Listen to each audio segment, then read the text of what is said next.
Hello students, in the previous video we have completed chapter 10 and then we have begun a new chapter, that is chapter 9, biomolecule. Okay, and while learning that chapter we said that same type of elements are present in non-living and living things, but the concentration of the element will vary between living and non-living. Okay, concentration of the element will vary between the living and non-living elements, that we have said in the previous topic. And then we have compared the percentage of elements percentage of element of human tissue as well as of the earth crust. Okay, how many which elements are present in which concentration in the earth crust and which elements are present in which concentration in the human tissue, that we have covered in that we have learned in the previous video. And today we are going to learn about chemical analysis of the organic compounds or carbonic compounds, and then we will talk about the chemical analysis of the inorganic compounds. Okay, so what is chemical analysis? Chemical analysis is the method of knowing that which elements are present in tissue. Okay, which elements are present in a tissue. If we want to know that, for that we have to perform chemical analysis. Okay, so which kinds of elements are there in a tissue? To know this fact, we have to perform chemical analysis. Okay, and to know about carbonic compounds or organic compounds, we have to perform a separate method, and then to know about the inorganic compounds, we have to use another method. Okay, so these two methods are known as chemical analysis methods of organic compounds and inorganic compounds. Okay, so here two methods are described. One method is known as mortar-pestle method. One method is known as mortar-pestle method, and another method is known as destructive method. Two methods are there for chemical analysis of the tissue. Okay, there are two methods of chemical analysis. One method is known as mortar-pestle method, and another method is known as destructive method. Through this method, you can know about the carbonic compounds or organic compounds which are present in the tissue, and by using this method, we can know about the inorganic compounds present in the tissue. And both these methods are known as chemical analysis method. These methods are known as chemical analysis methods. Via this method, we can know about carbonic compounds or organic compounds present in the tissue, and by using this method, we can know about the inorganic compounds present in the tissue. Now, let's talk about this first. Okay, so in mortar-pestle method, what we have to do, we have to take a piece of tissue. Either it is a vegetable tissue or it can be a liver tissue. Okay, in the mortar-pestle method, we have to use a piece of tissue which can be a vegetable or liver tissue, and we have to keep it in the mortar. Okay, we have to keep it in the mortar. Okay, and then by using pestle, we have to grind it. By using pestle, we have to grind it. Okay, so we will keep this tissue in mortar, and by using pestle we will grind it. Okay, so first of all we are taking a piece of tissue. Okay, and then we will add trichloroacetic acid. We will take a piece of vegetable tissue or living tissue in this, and then we will add trichloroacetic acid on it. Okay, we will add trichloroacetic acid on this, and then by using pestle we will grind it. Okay, by using pestle we will grind it. Okay, we will grind with the help of pestle. Okay, so with the help of pestle we will grind this tissue as well as trichloroacetic acid, and by grinding we will get a slurry. Okay, by grinding we will get a slurry. Okay, so we are getting a slurry by grinding this tissue with trichloroacetic acid. Okay, then we will take this slurry out. And then we will keep it on the cheesecloth. We will take this slurry out, and then we will keep it on the cheesecloth or cotton cloth paper. Okay, cotton cloth. Okay, we keep on cotton cloth or on the cheesecloth. Okay, and then we will squeeze the tissue. We will squeeze this tissue. We are keeping it on the cheesecloth or cotton cloth, and then we will squeeze the tissue. So when we squeeze that tissue, some part will get filtered and some part will remain on the cotton cloth. Okay, some part will get filtered and some part will remain on the cheesecloth. The part which gets filtered is known as filtrate, and the part which is not getting filtered is known as retentate. Some part is getting filtered and some part is not getting filtered. The part which is getting filtered is known as filtrate, and the part which is not getting filtered is known as retentate. Okay, so retentate will remain on cheesecloth or cotton cloth,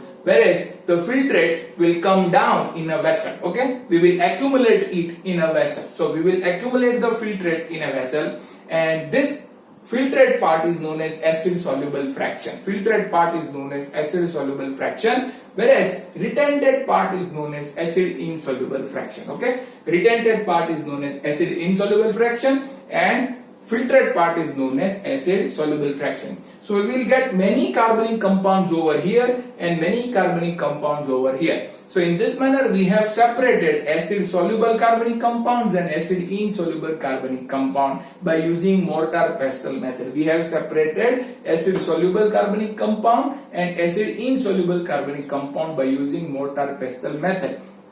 We still have to perform many chemical analysis method on this both filtrate as well as retentate. We still have to perform many chemical analysis methods on the filtrate as well as retentate, and then we can derive the formula which are formula of the biomolecules present in the filtrate as well as retentate. Okay, after performing several chemical analysis methods on filtrate as well as retentate, after performing several chemical analysis method on filtrate as well as retentate, we can derive the chemical formula of the biomolecules present in the filtrate and retentate. Okay, so this is just one method of knowing about the carbonic compounds. We have to perform many chemical analysis method on filtrate as well as retentate. Okay, and by performing those methods, ultimately we can derive the chemical formula of the biomolecules present in the filtrate and retentate. So this is just one method is there to separate organic compounds on the basis of acid soluble and acid insoluble.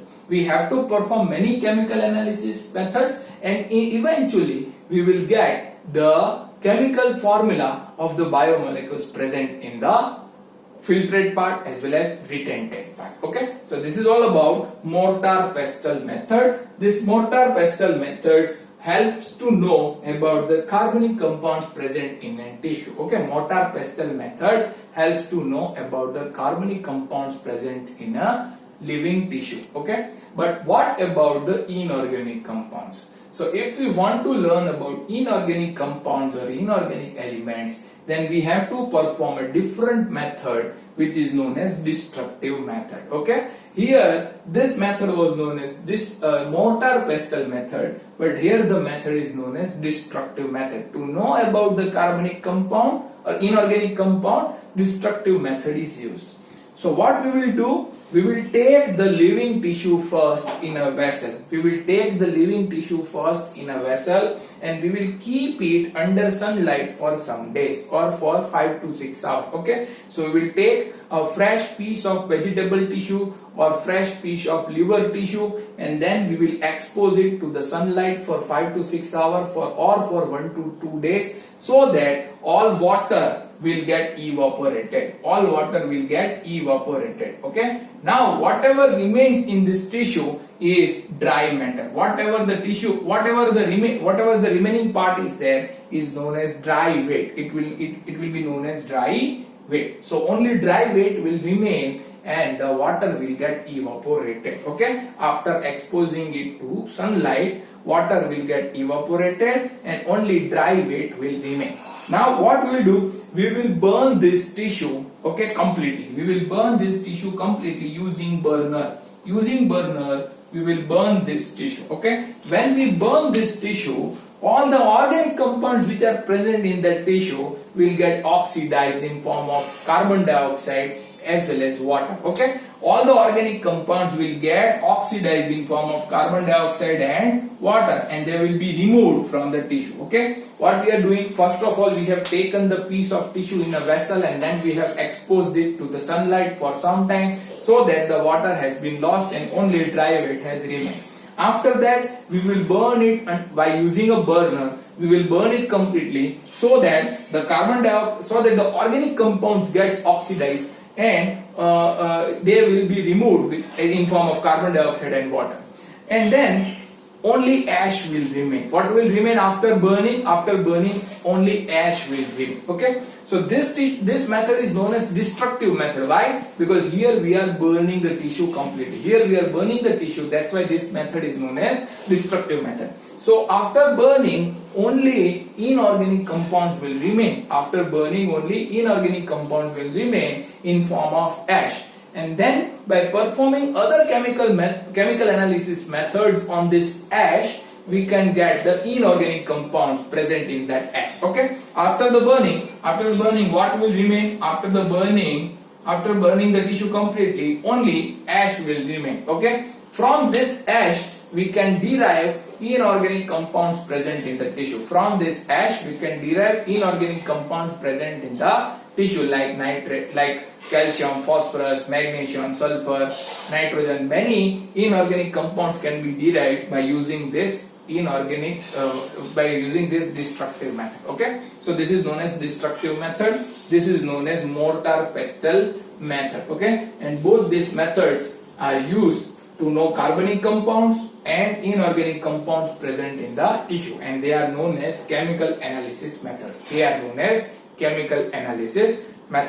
So I hope you have understood this topic well. We have completed the chemical analysis method, and there are two types of chemical analysis method. One method is known as mortar pestle method, and another method is known as destructive method. Mortar pestle method is used to know about the carbonic compounds or organic compounds present in the tissue, and destructive method is used to know the inorganic compounds present in the tissue. Okay, so this is all about the chemical analysis methods. In the next video we will begin with amino acid. Okay, we will learn the amino acid topic in the next video. Today I am keeping up to this only. Please watch the video 2-3 times and then read it from the textbook and then submit your homeworks. Okay, we will meet again. Till then, good luck and goodbye.